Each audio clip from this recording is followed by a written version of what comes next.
बहवो दोषा। जब कोई माता पिता गार्जियन या गुरु अपने शिष्य पुत्र को लाड़ प्यार करता है तो उस पुत्र में, उस शिष्य में बहुत से दोष पैदा होते हैं। दोष का अर्थ होता है अवगुण पैदा होते हैं, उसमें बहुत बुराइयां आती, क्योंकि लाड़ला हो गया, लल्लू बन गया, अब डरता भी नहीं अपने गार्जियन को और उल्टा पल्टा काम कर रहा है। मन तो चंचल है ही सभी का, तो उससे उसका पतन होता है। वो चरित्रहीन बनेगा, बेविचारी बनेगा, इधर उधर घूमता रहेगा, पढ़ाई भी नहीं करेगा, खुराफात करेगा, कुकर्मी बनेगा। तो जो लोग अपने बेटों को लाड़ प्यार करते हैं वे अपने बेटों को बिगाड़ने का काम कर रहे हैं, और जो गुरु लोग अपने शिष्यों को ज़्यादा लाड़ प्यार करते हैं वे अपने शिष्यों को बिगाड़ने का काम करते हैं। इसलिए गुरु को भी शिष्यों के ऊपर अनुशासन रखना चाहिए। ताड़नाद बहवो गुणा। और चाणक्य कहते हैं जब अनुशासन बच्चे को मिलता है, पुत्र को या शिष्य को, तो उसमें बहुत से गुण पैदा होते हैं, बहुत सी अच्छाइयाँ पैदा होती हैं और बहुत सी विशेषताएं उसके अंदर जागृत होती हैं, और वो व्यक्ति योग्य, सुयोग्य और महान बनता है। इसलिए कड़ी दृष्टि में रखो और उसको संभाल कर रखो। तस्मात् पुत्रच्च शिष्यच्च ताड़ेन ना तू लालेत। इसलिए पुत्र को लाड़ प्यार न देकर, शिष्य को लाड़ला न बनाकर उसको कड़े अनुशासन में रखना चाहिए, ताड़ना देना चाहिए। यानी गलती करे तो उसे दंड भी दीजिए। और बचपन से यदि कंट्रोल कर लिया आपने शुरुआत से, तो वो व्यक्ति कंट्रोल में आपके रहेगा। और बचपन से यदि कंट्रोल नहीं कर पाए, अनुशासन नहीं कर पाए, फिर वो आवारागर्द होकर, खूब बिगड़ कर मनुष्य के रूप में वो दानव बनकर घूमेगा, पूरा भ्रष्टाचार करेगा, आपका भी नाम डुबाएगा और अपना तो जिंदगी बर्बाद ही कर देगा। इसलिए कंट्रोल करना बहुत आवश्यक है। लाड़ेत 5 वर्षाणि 10 वर्षाणि ताड़ेत, प्राप्ते तु षोडशे वर्षे पुत्रम मित्रम इवाचरेत। अब कितने दिनों तक बच्चे के साथ लाड़ प्यार करना चाहिए? तो 5 वर्ष तक बताया गया। शिष्य हो या पुत्र हो, 5 वर्ष तक उसके साथ लाड़ प्यार करो। और फिर 5 से ऊपर जब उसकी उम्र प्रारंभ हो तो 15 साल की उम्र तक प्राप्ते तु षोडशे वर्षे पुत्रम मित्रम इवाचरेत, लाड़ेत 5 वर्षाणि 10 वर्षाणि ताड़ेत। तो 5 और 10 15, यानी 15 साल की उम्र तक उसको कड़ी दृष्टि, कड़े अनुशासन में रखो और उसको संभाल के रखो, उसको समझा के रखो, देख रेख में रखो। और बच्चे को नौकर नौकरानी के हाथ में नहीं देना चाहिए, उससे उसके संस्कार बिगड़ते हैं और नौकर नौकरानी के संस्कारों से वो प्रभावित हो जाता है। फिर आपका बच्चा बहुत आगे नहीं बढ़ सकता है। इसलिए माता पिता को अपना भी सानिध्य देना चाहिए बच्चे को, उससे आपकी बहुत उन्नति होगी, बहुत विकास होगा आपका और बच्चा सुयोग्य तैयार होगा। प्राप्ते तो षोडशे वर्षे पुत्रम मित्रम इवाचरेत।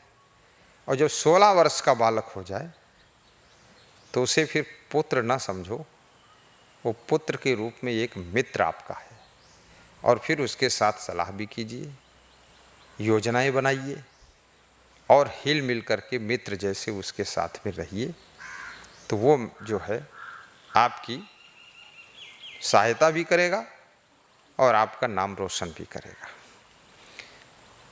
लाड़ेत 5 वर्षाणि 10 वर्षाणि ताड़ेत, प्राप्ते तु षोडशे वर्षे पुत्रम मित्रम इवाचरेत। मैं गुजरात गया था एक बार, तो जिस भक्त के यहाँ गया था उनके यहाँ एक बच्चा था, तो शोरगुल बहुत मचा रहा था। तब तक उसका पिता आ गया। पिता आ गया तो एकदम चुपचाप शांत हो गया वो। तो मैंने पूछा क्या हुआ इसको? बोले इसके पापा आ गए, इसके पिताजी आ गए। तो हमने कहा उनके आने से क्या होता है?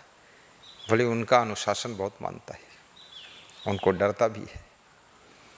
माँ का कोई अनुशासन नहीं मानता था और पिता के आते ही सब कंट्रोल हो गया। तो कंट्रोल भी कीजिए, डर भी रहना चाहिए और समझा करके उनके अंदर विवेक भी उत्पन्न करो, क्योंकि बालक भी 8-10 साल की उम्र में समझने लग जाता है। और शिष्य, कितने शिष्य तो ऐसे हैं, शिष्य तो ज़्यादातर अधिक उम्र में ही आते हैं। कोई 18 साल की उम्र में आता है, कोई 20 साल की उम्र में आता है, कोई 30 साल, 25 साल, 16 साल, बहुत छोटे नहीं आते। तो उनको समझाने से ज़्यादा वो सीखते हैं। उनको रोज़ ज्ञान देना पड़ता है, रोज़ समझाना पड़ता है, नियमावली बताना पड़ता है, उनका प्रशिक्षण होता है, ट्रेनिंग होती है और धीरे धीरे कार्य करते हैं। तो कुछ शिष्य जल्दी कैच करते हैं, कुछ को थोड़ा टाइम लग जाता है, लेकिन ज़्यादातर वो समझदार ही आते हैं और समझ लेते हैं। पहले हाँ होता था ऐसा, ये जिस समय चाणक्य ने लिखा है तो बहुत बचपन में ही गुरुकुल में लोग अपने बच्चों को छोड़कर आ जाते थे और वो उस छोटे उम्र के शिष्य को गुरु संभालता था। लेकिन अभी जो है उसको 5 साल 16 साल का, 16 साल की उम्र में तो भर्ती ही हुआ है। हम लोगों के पास में शिष्य आते हैं तो कितने शिष्य तो ऐसे हैं जिनको समझाना भी बहुत कम पड़ता है और कभी ना डांटना पड़ता है। 80% तो ऐसे ही शिष्य होते हैं, ना उनको ज़्यादा समझाने की ज़रूरत है ना डांटने की ज़रूरत है। उनके अंदर 2-4-10 दिन सत्संग सुनते हैं और विवेक जागृत हो गया और अपने आप बहुत अच्छे रहते हैं। और कितने शिष्य तो महीना 2 महीना में ही नियमों की रचना भी करने में मदद करते हैं कि ये नया नियम बनना चाहिए, ये भी नियम होना चाहिए। और कितने शिष्य तो आते ही 10-15 दिन में कोई ना कोई विभाग के जिम्मेदार बन जाते हैं और ज़िंदगी भर कोई गलती नहीं करते हैं। तो ये भी एक सौभाग्य होता है, किसी गुरु को अच्छे शिष्य भी मिल जाते हैं और कोई कोई शिष्य खराब भी आ जाते हैं जिनको बहुत समझाना पड़ता है और बहुत कड़ी दृष्टि भी रखना पड़ता है, समझ जाते हैं फिर। और कोई कोई शिष्य तो फिर बहुत ही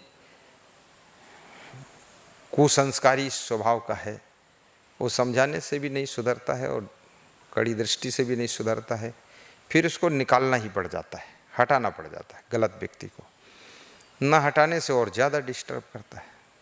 तो एक हटाना भी उसको मान लो दंड ही देना है और हटाने से जो है समस्या का समाधान हो जाता है। जो लोग शेष रहते हैं, सुखी रहते हैं, वो गलत आदमी के निकल जाने से सबको सुख शांति मिल जाती है। लेकिन